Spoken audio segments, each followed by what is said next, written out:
it's Lauren. I am in this residential neighborhood and I feel like I'm definitely gonna get the cops called on me. And it's fine, because I'm just gonna say that I'm enjoying my lunch right now. Yo, I just got a facial. I'm gonna give my facial girl a shout out. Her name's Ashleigh. If y'all are in the Chicagoland area, you can check her out. I actually got my sunglasses that I always wear, my aviators, and this necklace. It says mama, because I'm a mama. I'm a mama to my babies. And yeah, Lush Beauty Bar in Elmwood Park. I would highly recommend checking it out. They're all really nice there. So if you're looking to get beautified, I'd say go there, and they have a lot of cute accessories. So Ashley, if you're watching, shout out to you. Thank you for our therapy session today. Not sponsored by Lush Beauty Bar. Man, you guys, I just feel like I just don't know what to talk to you guys about anymore, because I'm just trying to work my way out of the past. But I truly feel like talking to you guys about the past is what's going to get me through the past, because therapy is way too expensive, and all the therapists I've seen kind of suck. If I hear about the 4 horsemen of the apocalypse one more time in the first session, I'm going to murder someone. And I don't mean that literally, okay? I am not going to get in trouble for saying I'm going to murder someone when I don't mean it literally. It's a figure of speech. Today, I got a little treat for myself. I really didn't know what to eat, and I'm just exhausted. I'm just trying my best, and I apologize if my energy is not quite there. I've just lost why I'm here and why I'm doing this. I say that all the time, but I really appreciate y'all. I really do. So let me just not talk and eat. We're doing fried shrimp today with a side of mac and cheese. I think they're fried mac and cheese bites and fries. So I'm going to get that ready for y'all so you don't hear all the crinkly sounds. So 1 minute. You've gotten these shrimps before, and they are quite delicious. I also got these little mac and cheese bites. If you're wondering about my nails, these are chrome. This is called unicorn nails. I also got cherry RC. I don't know who I am, y'all, but I usually don't like cherry flavored sodas, but my old coworker, shout out to Lino, she had one of these one day and it was so good. And I know it's a rarity, like I don't come across these often. And I think I talked about this before, but I used to love RC back in the 90s. I really believe they changed the formula. It just tastes different. Man, y'all, I am trying my best with this health journey, but it's so difficult. I feel like I'm gaining weight again, but I have lost 20 pounds. It is wishy-washy, but this is a hot sauce. I'm really sad. Like, their fries are decent, but they used to be a lot better. I love crinkle fries, and they used to have crinkle fries. So this place is called Frank Shrimp. The sauce. Oh, it's so spicy, tangy. I love it. When I was in there waiting, there was some guy in front of me. I'm only saying this to give you a visual, but he was a bald, I believe Mexican, but I'm just gonna go with Latino man to be politically correct. Well over 300 pounds. And I saw his face, and I had my glasses on, I had my aviators on, and I'm like, I know that guy from somewhere. And we've always talked about how people make you feel, and I was indifferent. I cannot remember where he's from. Like, I prayed to the Lord. I was like, Lord, if it's meant to be, help me remember where I know that guy from. But I didn't know him. It was just an acquaintance that I met once or twice. I feel like I know him from one of the food places that I went to. Like, I think he worked there, and he was like hitting on me years ago.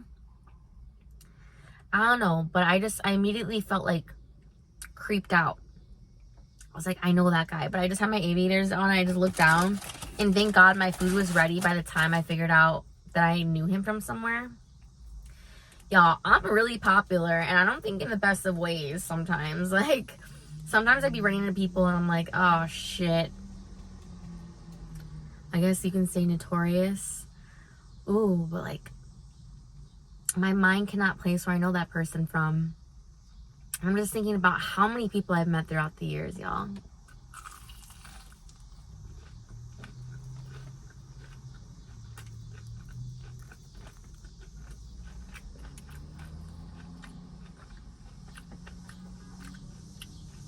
These cicadas be really fucking up the vibe, y'all. Yo, really? You were not that loud a second ago.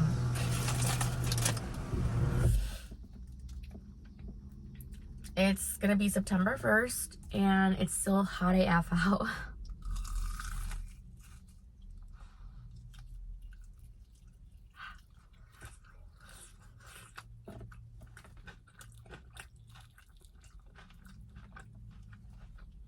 I wish y'all could see this. It's like the freshest shrimp. So I got the regular shrimp, but they also have Chicago style, which just has garlic on it.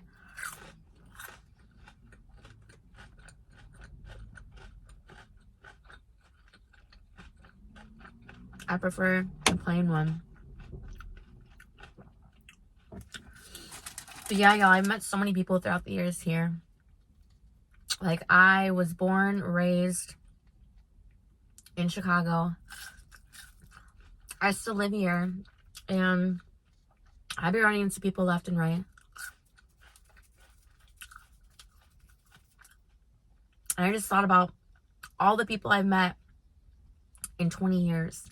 You guys, I'm turning 36 this year, and honestly, I'm just gonna start owning my age, because I feel like it's a blessing to not only look this good at 36, but it's a blessing to get older, because you're just getting wiser. And the fact that you're still here on this planet is amazing. Mac and cheese. So yeah, 20 years. I was 16. That's when all the fuckery started. I think it all started at 15, but 16 was my sophomore year. I can just vividly remember, like, a lot of shit going down. Mac and cheese bites.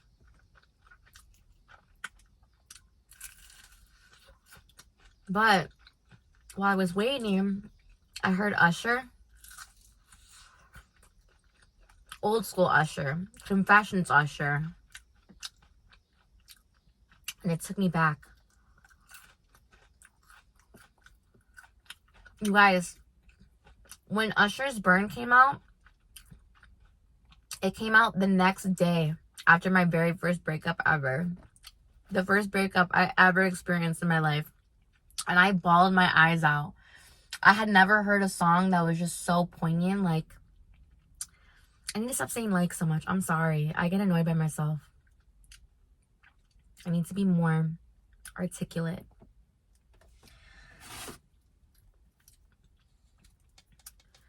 But Usher's Burn, that hit different.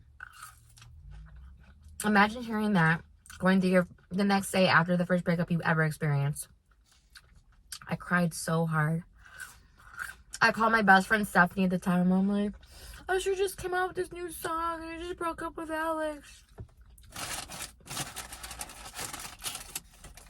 Yep.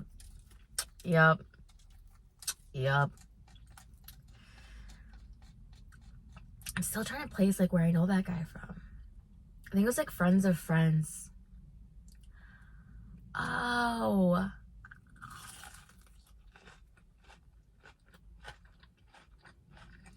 He's my friend Maddie's friend. I met him a few years ago. I think I might have pictures. Shit.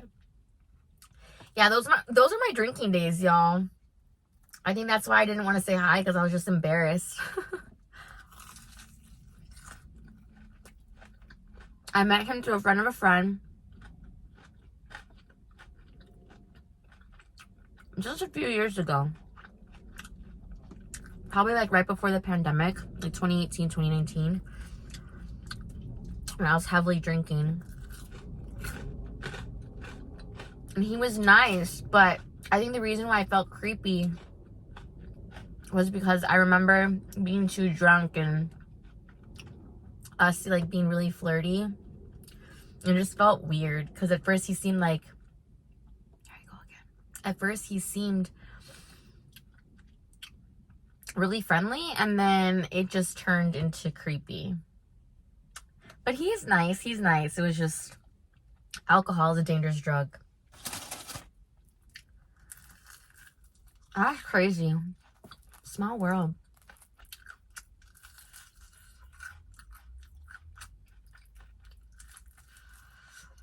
But I've experienced so much in 20 years, including the loss of one of my brothers.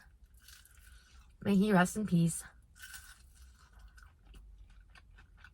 I don't really like talking about it while I'm eating with you guys because I don't like crying while I eat, even though I've done that a lot of times on here. But that is for a day where I sit down and talk to y'all, whether it be outside in the forest preserve, and just really tell you the entire story. But I feel like I do feel like, I need to use the word like sometimes. I do feel as though, I assume you guys know who I am, but a lot of you have just gotten here and I haven't told you the foundation of the story of who I am. And I figured it's time for us to talk about the basis of my life story.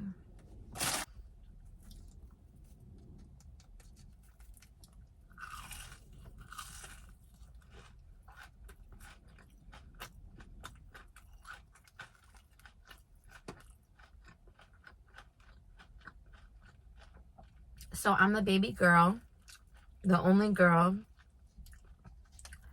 born to a family of 4. I'm the 4th one.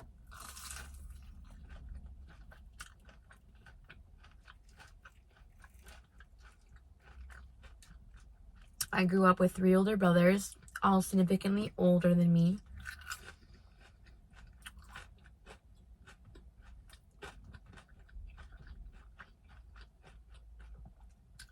And the reason is because my mom always wanted a girl, and she kept having boy after boy after boy.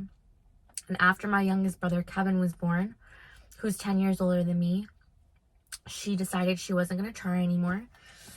And I believe she was either 34 or 36. I believe 34. When she went to the doctor, TMI, but she was going to get herself neutered, basically. And the doctor looked at her, and I think my lucky stars for this doctor, and said, "You're still young, you know, you should try one more time if you really want a girl." And unbeknownst to me, while I was not existing at this point, my mom and my dad, my biological father, who's still around, were very toxic and had an abusive relationship. I don't know if she was abusive to my dad, but I know that she was abusive to my brothers. And they would fight and argue in front of my brothers. My mom would beat on my brothers, which I don't know if she'll admit to you these days, because she denies things that she's done to me, even though nowhere near as bad as my brothers got. Once I was born, I think my mom, from my perspective growing up, tried to be different and not as abusive. So I can't speak for my oldest brother, Alex, because he was never really around because he was 14 years older than me. But for my middle brother, Richard, who's now passed on, and my youngest brother, Kevin, I can say honestly that those two resented me for the treatment that I got from my mom. Because not only was I the youngest, but I was the only girl and the most favored, highly favored. And they were jealous that she didn't treat me the way that she treated them, you know?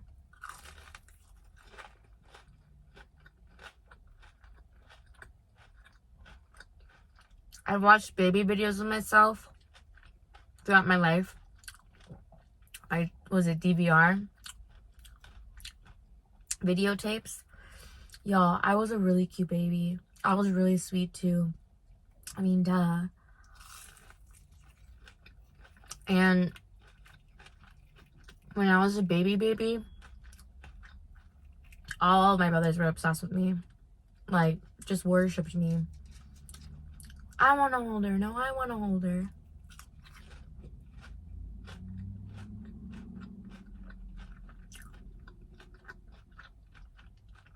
My oldest brother took care of me because my parents were always working. So he's like, I would say second dad, but he's like my third dad. I have a biological father. And I have a stepfather who came into my life when I was 3 or 4.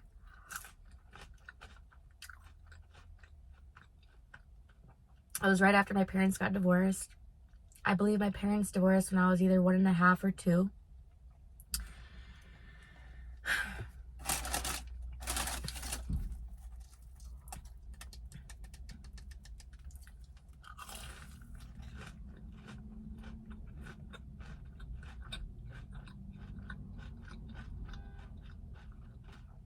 Both my parents are originally from Mexico. My mom got to the States when she was in high school, probably a freshman or sophomore in high school. She was very much bullied. This was the 60s.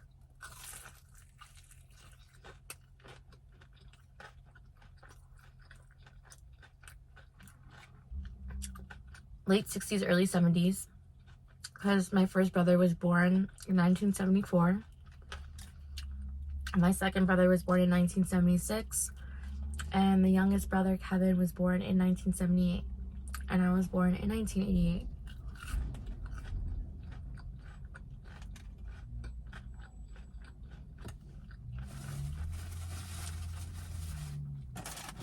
According to my mom, let me go back. So my mom was bullied. I can't speak to how the racism was back then, but for a Mexican American to come, they weren't white, they weren't black, they were just kind of in the middle. And my mom didn't speak English, so the first memory she has when she tried to speak English, she asked the girl helping her to translate in class how to go to the bathroom. May I go to the bathroom? And instead she told her to say fuck you. And my mom was embarrassed from then on out, and I think that really scarred her for life, and she didn't want us to have that kind of life. Now, my father was a lot older when he got here. I believe he was 19 or 20, and he had a similar experience where he was ostracized from society. He had a difficult time learning English. He taught himself English through soap operas and TV and radio. My parents met at a wedding because my mother's 2 sisters are married to my dad's 2 brothers. So immediate family is very, very much so immediate. So my mom married my dad mostly just to get out of my grandma's house when she was 19 and my dad was 29. They're 10 years apart. They got married right away. They were very much in love. At least in the beginning. My dad was obsessed with my mom. obsessed. And they got married. They had my brother. They had my second brother. And according to my mom, my oldest brother Alex, was having difficulty speaking.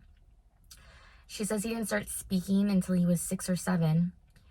So this was in the 70s. And I believe that the teachers just didn't know any better, because as we all know now, it's common knowledge. I would assume that it's common knowledge that the majority of people know that it's easier for a child to learn one or more languages when they're younger. They absorb it like a sponge.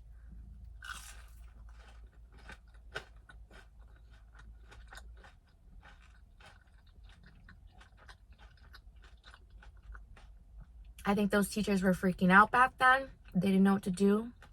They didn't know any better. And they sat down with my mom and said, you need to teach your children only one language. Otherwise, they're going to get confused. It'll be easier for them to learn later on in life. My parents really believed that. And for a while, they were teaching my brother Alex and my middle brother Richard, may he rest in peace, English and Spanish. And they were speaking both. And eventually, she just only taught them English. It makes me upset to this day. But as a Mexican-American, a first-generation Mexican-American woman, for me, in my experience, there are some families that will come to the States and they want to instill the value of the Mexican culture. They never want you to forget it. They're very proud of where they come from. My family was not, I can't speak for present tense, but they were very much not proud of where they came from. My uncle even still lies to this day that he's part French. We're not part French at all. At least for me, I did my ancestry. I'm 0% French. And he changed his last name to something sophisticated that sounds French. So my family has been very much ashamed of where they come from. And just based off their own experiences coming to America, they wanted their children to have a better life. And they wanted us to fit in, even though they realized that no matter what they did, we would never fit in. Like, I'm güerita, white, you know, people call me like white, but I mean, I'm tan, you know. I used to be a lot darker when I was little, but like I said, we're not white, we're not black, we're brown. And they wanted us to fit in. They wanted us to be white. So when people ask me why I talk a certain way or why I sound like a valley girl, I grew up around majority of white people. And the white people I grew up around, like Jonathan, for instance, grew up around Mexicans. So we always joke about how we're the opposite, where all of the Mexican friends I grew up with are white on the inside. Like, I'll always be Mexican, y'all. I'm not trying to be anybody that I'm not. This is just what I grew up around. This is my race is Mexican. My ethnicity is, well, I am Native American, but I grew up in America, you know, Mexican American. So I've always struggled with my identity in some form or another. They never taught us Spanish. I don't blame them to this day, because it's up to us to learn. But unfortunately, my brain has not worked like that. My brain doesn't absorb languages like that. It is easier for me to read Spanish than it is to speak it. I do understand it, but I cannot speak it back. I've been trying to learn. I've been listening to songs and being around my family my whole life, and it's difficult for me, but it's not something that I don't think I'll ever learn. It's just practice, and I hope to eventually learn and speak Spanish on here someday. But I have always gotten flack for being Mexican and not being able to speak Spanish. And my notion is, who's ever speaking to me and giving me flack about it, do you know Spanish? No. Okay, so then don't expect me to know it. And if you do know Spanish, then you can help me learn.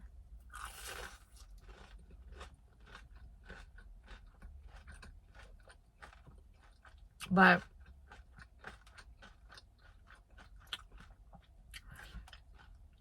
as I was growing up, my mom had a very complicated relationship, still does, with her mom. So our relationships were very bipolar. You know, some months we'd see them all the time, and then there'd be months that we wouldn't see them. And my grandma and grandpa never really learned English too well. My grandpa especially. But I feel like I was the closest with my grandpa because I always made him laugh. Like no matter what I did, even though he couldn't understand me, I just always made him laugh, and I loved his laugh. I loved my grandpa's laugh, and I absolutely loved my brother Richard's laugh.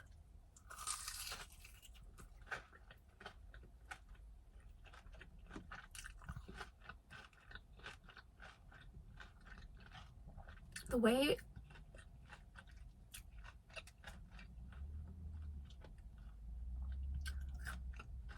it would make me feel.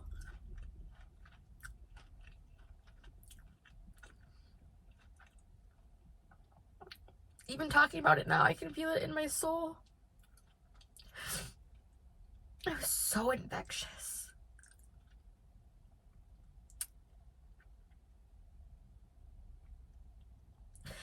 He radiated so much light and had so much darkness.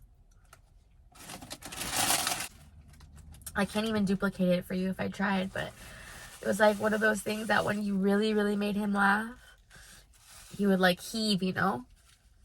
And he just had a gorgeous smile and was just a really great person to be around.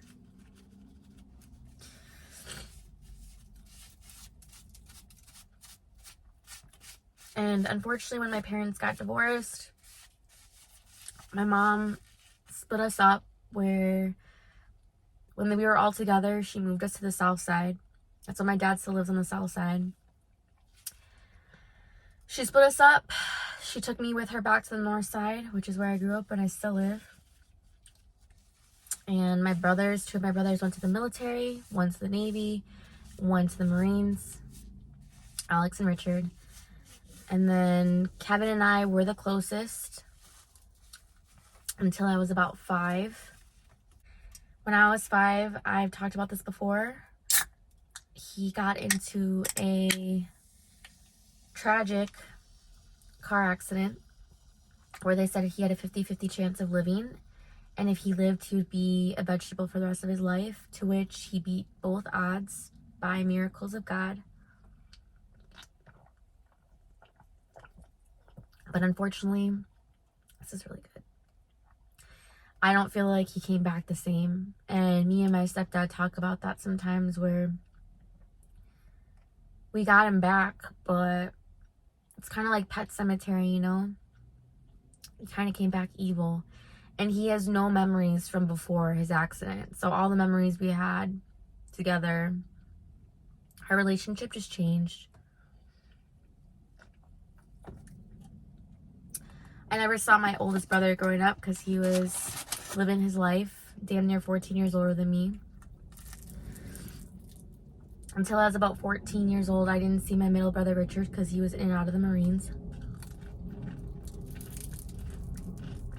Maybe I'll try and find pictures for you guys where he would come back sporadically and surprise me. And there was this one year where I think it was his birthday, and I blew out his candles.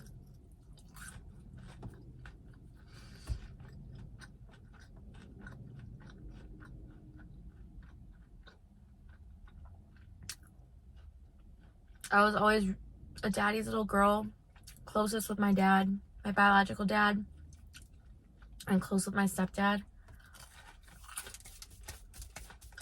My mom and I always had a really complicated relationship.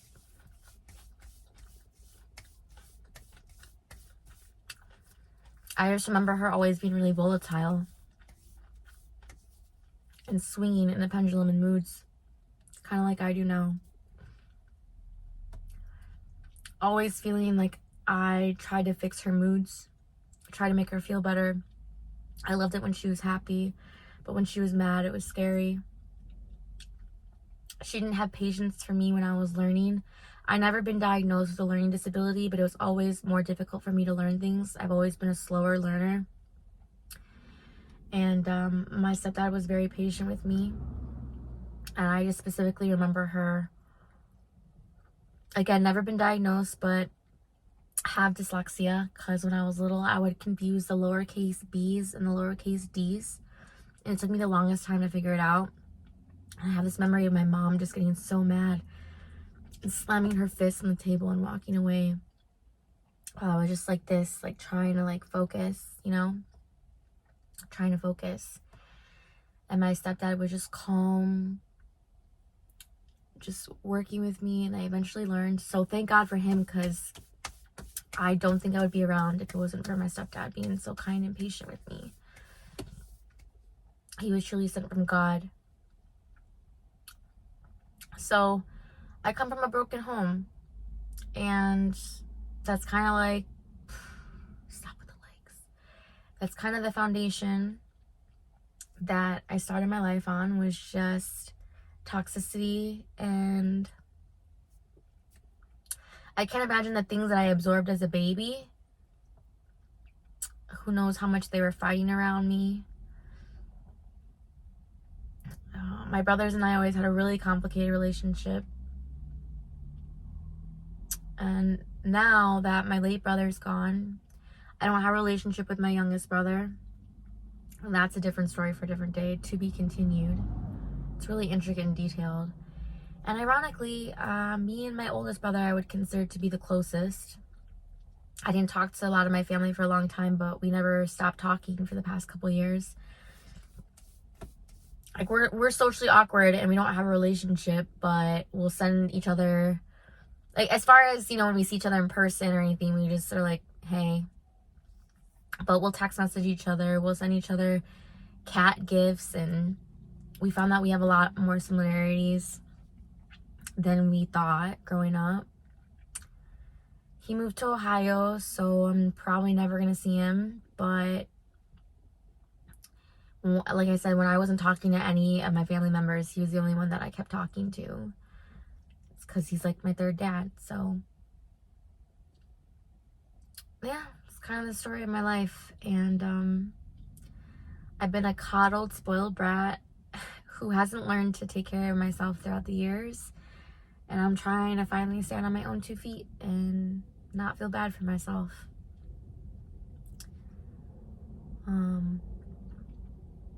The first person ever passed away in my family was my grandpa, and then 3 years after that was my brother, Richard. Those are the only 2 people I've lost in my family so far. And that just threw me for a whirlwind, and I don't think I've been the same ever since.